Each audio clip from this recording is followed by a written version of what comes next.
ডিমগুলা ফুটেছে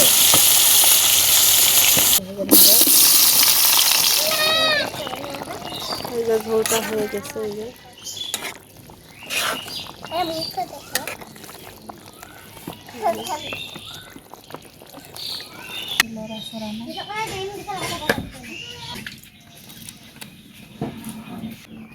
কানজিগুলা ফুটান দিব বাবা এটা কাতলা বাচ্চারা উপর থাকলে সারে দিন জাপানি বাচ্চা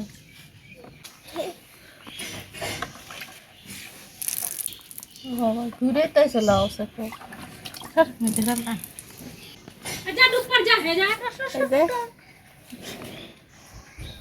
এই যে বাজার থেকে লাল জাপানি নিয়ে আসছে এটা দিয়ে আজকে বেগুন আলুর ঝোল রান্না করব তা এখন কুটে নিব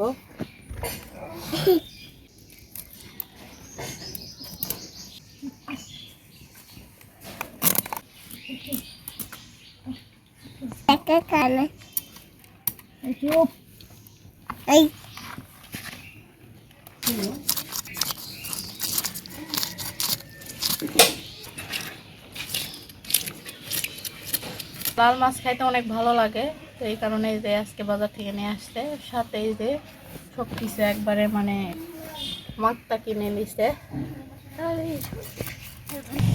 এই যে টাটকা মাছ এই যে এগুলো মুখ লড়াচ্ছে দেখো এই যে এটা ছোট এটাও একটা জাপানির পোনা এই যে দুইটা কানস এই যে একটা টাকি মাছ একটা যে এটা কেটে নিই 200 টাকা দিয়ে কিনে নিয়ে আসছে এখন যেহেতু মাছের দাম বেশি তো যারা খায় মানে নদীর মাছ বেশি পছন্দ এই যে নদীর জন্য সব কিছু এই যে পোনাও ছাড় দেয়নি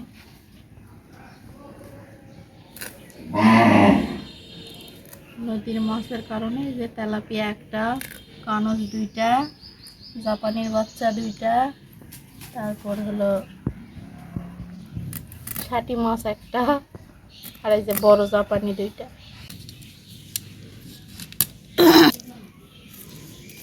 সাকা সাকার মতো করে কেটে ফিশ ফ্রাই দুইটা কাটা হয়ে গেল এখন এই যে ছোটগুলা কেটে নেই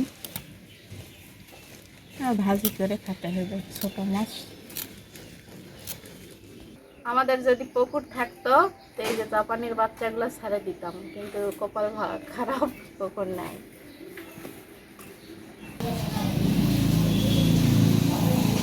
তো গাইস এই যে আমার মাছ কাটা হয়ে গেল কাটা হয়ে গেছে ধোয়াও হয়ে গেছে তো এখন তরকারিটা কাটে নেব নিয়ে রান্না বসাবো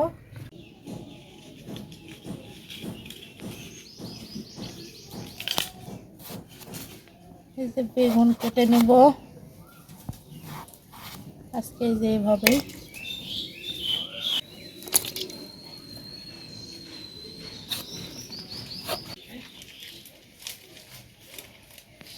ঝোল খাইতে হবে বেশি করে শরীরের পক্ষে ভালো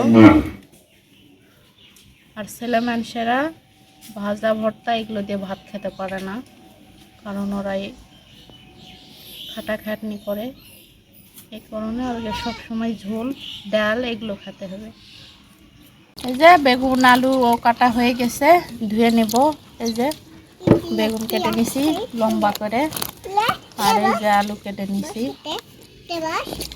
এটা এখন ধুয়ে নিয়ে তো এখন চুলাটা ধরে দিব দিয়ে কড়াইটা তুলে দেব তো চুলাটা ধরে গেছে এখন কড়াইটা তুলে দিলাম চুলাতে গরম হয়ে গেছে এখন কড়াইতে তেলটা দিয়ে দেবো মাছ ভাজার জন্য ঘুরে নেব মাছগুলো মেখে নিছি লবণ হলুদ মরিচ আর একটু তেল দিয়ে দিছি এটা এখন এই যে কড়াইয়ে দিয়ে দেবো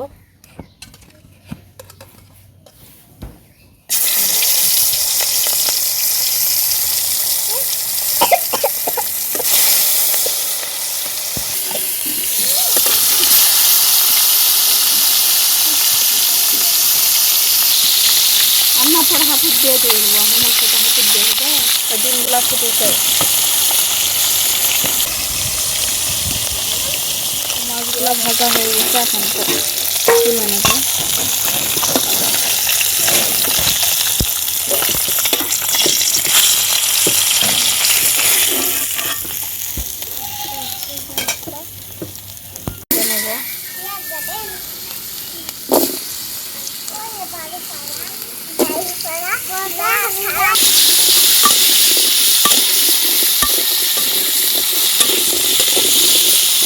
লবণ দিয়ে দিলাম, সব লাগবে। আলু বেগুন তেলে ভাজা নিবেন, অনেক খাইতে সব লাগবে ঝোল রান্না করলে। আমি ভেজে নিয়ে ঝোল রান্না করে দিয়েছিলাম।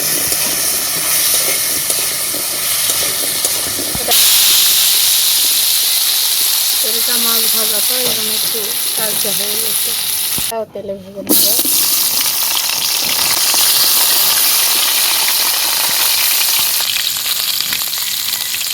একটু হলুদ দিয়ে দিলাম, লবণ দিয়ে দিলাম,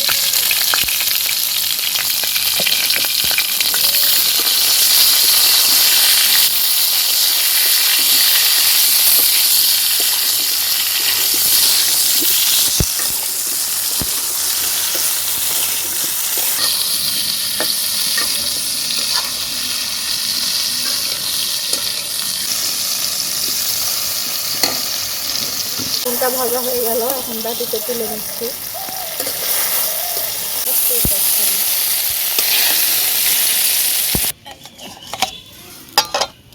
50 টাকা দিলে 150 টাকা বাড়িতে। তেল আনবো না ঝাল আনবো না তরকারি আনবো?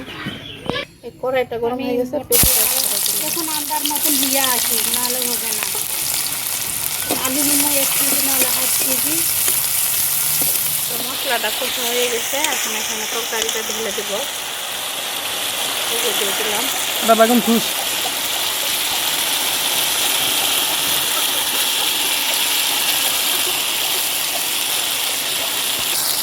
তরকারিটা ঢেলে দেওয়া হয়ে গেল। এখন নাড়াচাড়া করে পানি দিয়ে দেবো। এই যে দেখেন কি সুন্দর মাংসের মতো কালার আসছে ঝোলটা। দেখেন বেগুন আলু জাপানি মাছ, এই যে জাপানি মাছ দিয়ে বেগুন আলুর ঝোল। মানে এখন গরমের সময় ঝোল খাওয়াটাই বেটার। এখন এখানে পানি দিয়ে দেবো। সেম মাংসের কালারটা আসছে। আমরা সব কিছু বাটা খাই তো এই কারণে দেখেন এই যে মরিচের কালারটা কেড়ে মাংসের ঝোলের মতো লাগছে। ঢাকনাটা দিয়ে ঢেকে দিলাম, বলক উঠলে মাছ ছেড়ে দেব।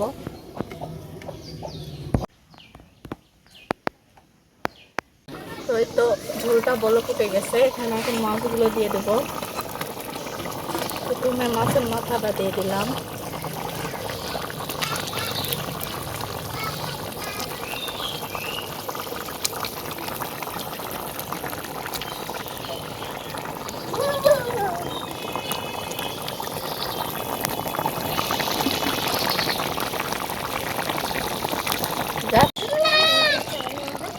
এই যে ঝোলটা হয়ে গেছে। এই যে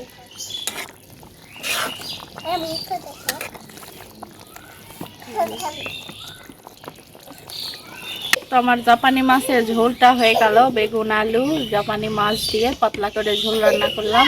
তো আজকের ভিডিওটা এই পর্যন্তই। পরবর্তী ভিডিওতে দেখা হচ্ছে। আল্লাহ হাফেজ। আর আমার ঝোলটা কেমন হলো অবশ্যই কমেন্ট করে জানাবেন। এই যে